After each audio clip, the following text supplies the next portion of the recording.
Pompei adalah kota kuno di zaman Romawi yang terkenal dengan sebutan kota maksiat.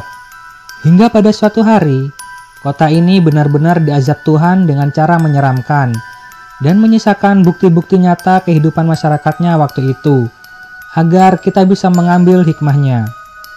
Bagaimana kisahnya dan apa saja teman-teman mengejutkan yang berhasil diidentifikasi oleh para ilmuwan.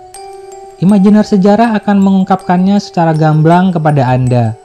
Jika kalian suka video ini, jangan lupa subscribe, like, komen, dan share agar channel kami terus berkembang.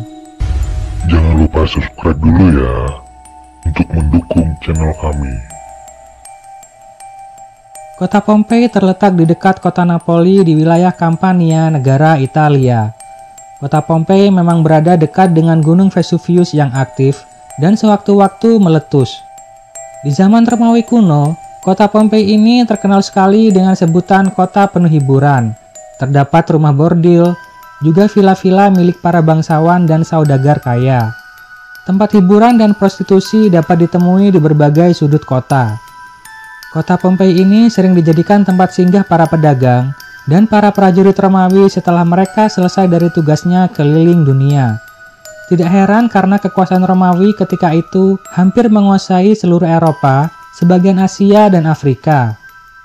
Di Pompei memang sering terjadi gempa, namun masih skala kecil, sehingga masyarakat di sana terbiasa dengan keadaan itu dan menganggapnya kejadian yang tidak perlu ditakutkan. Pernah terjadi gempa besar tahun 62 Masehi. Banyak bangunan roboh dan patung-patung tumbang. Tapi masyarakat di sana kembali membangun kota bahkan lebih megah dari sebelumnya. Praktek prostitusi kembali terjadi dan semakin merajalela. 17 tahun kemudian, mungkin karena Tuhan sudah muak dengan tingkah mereka, maka pada tanggal 24 Agustus tahun 79 Masehi, terjadilah letusan hebat Gunung Vesuvius yang menewaskan kurang lebih 16.000 orang. Awan panas, batuan, dan abu membara menghujam kota Pompei dan kota Herculaneum. Lapisan debu tebal menutupi dua kota itu yang lokasinya dekat dengan kaki Gunung Vesuvius, sehingga kedua kota ini menjadi hilang dan terlupakan.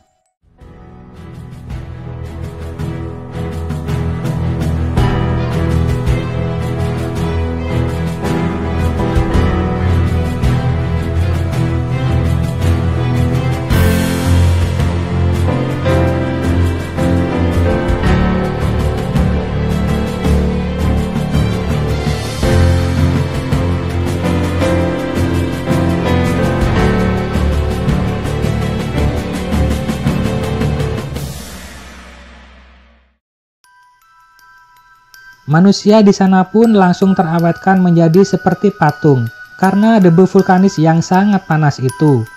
Sekitar 1600 tahun kemudian, secara tak sengaja keberadaan kota ditemukan. Kota Herculaneum ditemukan pada tahun 1738 dan kota Pompei pada tahun 1748.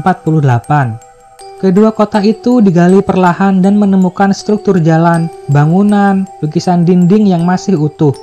Tulang belulang dan jasad yang membatu ditemukan di mana-mana, sesuai keadaan terakhir mereka. Pose manusia itu sesuai dengan apa yang mereka lakukan. Pada saat penggalian tahun 1748 di kota Pompei, ditemukan berbagai pose erotis dari manusia yang membatu. Lukisan dinding atau fresko vulgar dan mesum juga ditemukan dengan kondisi yang masih bagus. Bahkan hal yang mengejutkan para arkeologi yaitu terdapat falus atau bentuk kelamin jantan sebagai dekorasi umum di sana. Menurut orang Pompei waktu itu, bentuk kelamin jantan itu sebagai lambang keberuntungan. Lambang tersebut dilukis di banyak tempat seperti rumah, jalanan, dan pasar. Di kota Pompei terdapat Lupanare atau Lupanar, yaitu rumah bordil yang paling terkenal di reruntuhan Pompei. Jadi tidak salah jika Pompei dijuluki sebagai kota maksiat, namun dibayar kontan azabnya oleh Tuhan. Semoga kita bisa mengambil hikmah dari sejarah nyata kota Pompei.